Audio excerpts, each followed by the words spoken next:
everyone. Welcome to some grounding connections with me, Melody Benton. I just wanted to share a movement pattern that I have been introducing to some new clients lately. It's called the X-roll. The reason I like this movement pattern is that it's a developmental movement pattern. It's also very grounding.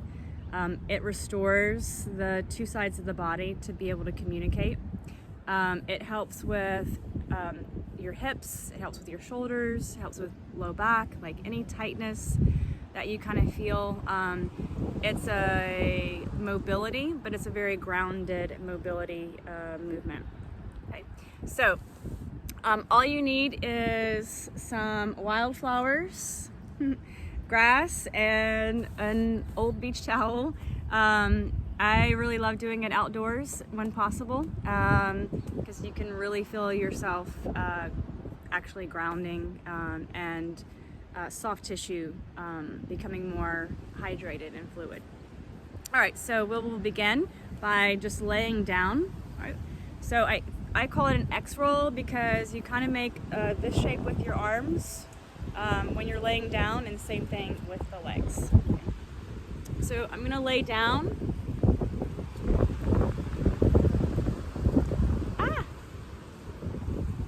Try not to lose my towel. Good. And arms overhead. Right. Maybe I want to start with my hands on my ribs first, just to kind of feel, are my ribs able to ground? Can my hips release? Can my calves rest down? Can my heels rest down? Can I feel weight in my head? Like, what parts of my body can I feel grounding? And what parts are being pulled away from the ground is what's holding tension. So just kind of taking notice of that before we do this, and then we'll take notice of it after. So I'm just gonna let my breath be in its natural fluid state. I'll bring the arms overhead. Right, I'm gonna side bend over to the left, right? And when I say side bend, I just mean if you were standing and you did what we call crescent shape or like half moon shape, standing, I'm side bending, just my upper body. So that makes this whole right side open, right? Then I'll pick up the left arm and I'm gonna kind of flex my palm, right? Almost like I'm reaching for something. And then it really is. This is a pattern that we learned as babies when we wanted to reach and integrate or get something. So I'm gonna look at my hands with a soft gaze, which means I'm being curious. It's not about right or wrong, it's just what I'm noticing. Allowing my breath in. Maybe the exhale, I want to start to kind of move in that sequence. So I'm going to reach across my body, right? So what can happen here is that my back can seize up and get tight. So if you need to, you can kind of bend this left knee and foot, and I'll show you in a different angle, and help yourself. So if I reach across and nothing's happening, then I can kind of find that opposite foot and kind of ground and push off of it to help me roll over. Now once I'm over, right, my top arm is gonna reach kind of at a forward diagonal, right? And my top leg is gonna go behind me. So I wanna find a balance point, okay? What can interfere with this is your right leg trying to lift off the mat, right? So if I'm trying to roll across my body and this leg is coming up, that's gonna make it a lot harder. So I have to keep thinking, right side of my body relaxes, and it's grounding in a really soft way, right? So if this top leg is too far behind me, that can create some pain in the hip or in the back. So I can bring that foot a little closer in. I can always bend that bottom knee a little bit, right? That can help me that can help, right? We can find different variations of this. So now I'm gonna reach that top leg, kind of thinking about reaching from the back of my leg, right? Like I have eyes in the back of my body. I'm gonna keep reaching this top arm forward because it's gonna help slow my roll, right? If I lose reach, I roll really fast. But if I keep reaching and let my leg and my hip go first, I'm kind of counterbalancing and I'm getting more the tissue to soften and open and kind of, I'll say elongate, but to give me more of a feeling of elongation, right? Now I'm gonna side bend now to the right side. And picking up the right arm, I'm gonna flex. I'm gonna look at my hand, right?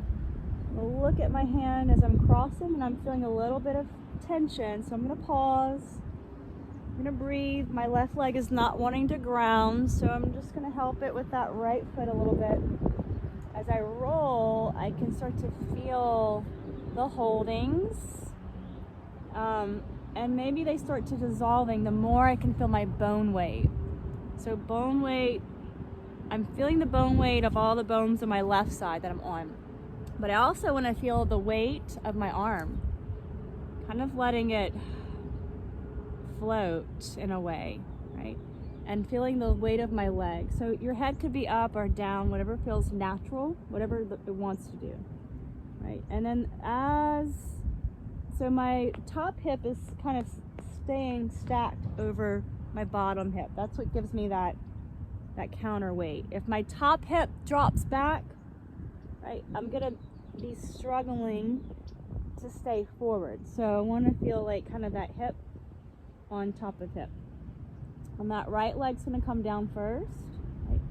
If I need to get it a little closer, I need to bend my knees. I'm gonna keep that counter reach as I roll.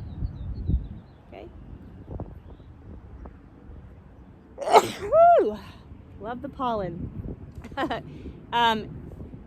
You don't have to do the side bend, but the side bend can make it just easier to roll through, right? I can just stay where I am and roll, but the side bend does kind of give you that spiral of the upper body, right? And rolling back. Reaching across. I can use that top leg if I need to, and then dropping that leg, rolling back. Okay, so that's the first variation. There's two other variations that I like to do as well. We're gonna roll all the way over and then rolling back, right? And then I'll share a third variation that is really yummy as well. Hopefully we get a better angle now. So laying on your back again.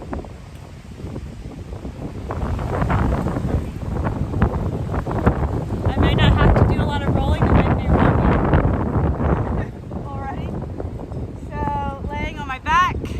Arms overhead, I'm in my X shape, right? I'm gonna side bend to the left, pick up my arm. It might be the in breath, it might be the out breath. It rolls me over. I'm gonna reach, my shoulder blade kind of waterfalls down my back. It's not up my ear. I'm gonna feel that left hip stack on top of the right. Take a moment, get grounded, feel my rib cage dropping into the ground, feel my hip dropping. I may kind of flex my hand and foot to turn on. I'm flexing from the bottom of my hand and foot. I'm not just pulling back. I'm opening the foot and hand. Right? If I keep reaching, right, my top leg. Notice how my top leg is going to counter. It's kind of dropping and it's reaching to slow down my roll. Right? And then I come to the floor. Right, this left leg is going to bring me back. So I'm going to ground through the front of that left hip. I'm going to reach that leg long, and then I'm going to reach it across. The leg's going to move me back. Right, then the weight of my arm, my shoulder blade kind of waterfalls. I want to make sure it's not in my ear. And I'm getting yummy adjustments. Watch that your knee is not locked and tight. Right, we want a long leg, but not a locked leg. rolling. Okay. I'm already kind of in my side bend, so I'm going to take it over to the left. I'm going to reach. This is the side I have to pause a little bit on. I got to breathe and all the way to my belly. Round through the top, the front of your right hip. Reach that top leg long and behind you. My arm's gonna start to counter that roll. And then it just becomes a rolling pattern. Down. Ground, reach, and lift and roll. Right, over.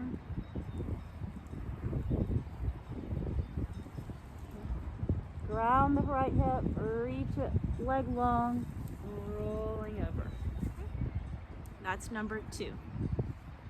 And number 3, variation.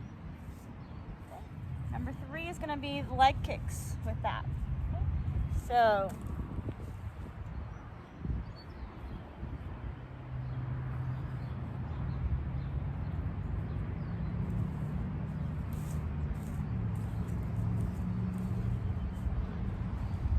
side bend to the left, lift the left arm, roll and reach across. You're gonna find that balance point. It's super important to find that top hip stacking over the bottom. Feel the arm weight, which wakes up the upper core. Feel the leg weight, which wakes up the lower core, which is the back of that leg, the low belly, suspenders, I call them. The leg is going to kick forward as your rib cage and arm, and I'm going to kind of look, I'm going to keep following my hand with my eyes, and I want to find that balance weight here. Right? If I reach a lot, I may get lift of the head naturally, I may not. So right now I'm just going to think about how do the arm and leg begin to communicate with their timing so that my bottom leg is staying grounded. It's yielding. I'm not pushing it. It's learning how to be absorbed by gravity, and there's a soft tone that has to happen. So it's not a dead leg, it's just yielding. Right? I could go far in each direction. So this is more like a core coordination.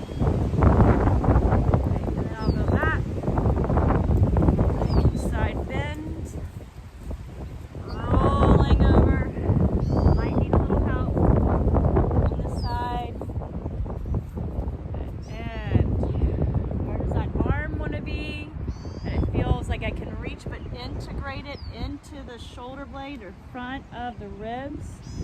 Back leg is reaching. I may kind of flex that foot, opening the bottom of the foot. And I'm getting these diagonal connections, that thoracolumbar fascia, right? That really allows everything to connect to everything. Reaching.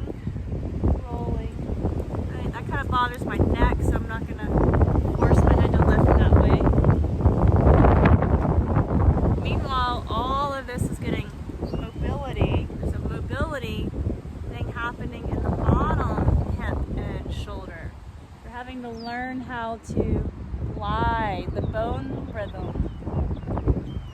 And it's yummy, yummy, yummy to feel the back of this leg, talk to the deep core, not bracing muscles, and then I get this amazing hip extension back here. So my sit bone is reaching to my heel, and the front of my hip gets a nice opening, and it's not like I'm stretching it, but it is getting an opening. Okay? And rolling that.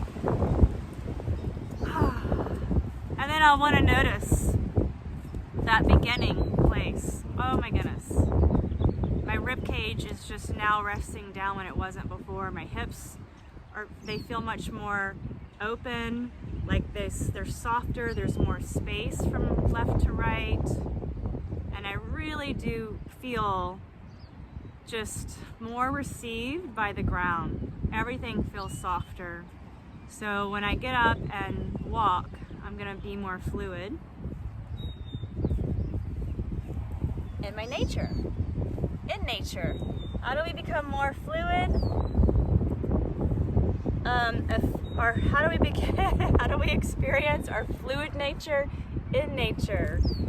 Nature is the best way to find it. I even recommend not using a rubber mat. If you can use a blanket to really get the rebound of the energy and the support of the energy. It's an amazing internal energy bath. All right, have fun with your spirals, tensegrity spirals, X-roll, baby rolls, whatever you want to call them. How do we get our limbs to recommunicate and through the spine? Like, how do we really start to move from a spinal place? Like, what does that mean to move from our core, right? Core not as the abdominal muscles, but core as our breath, core as the way we feel ourselves, core as all of these diagonal and spiral ways that the limbs communicate. Yes, so enjoy.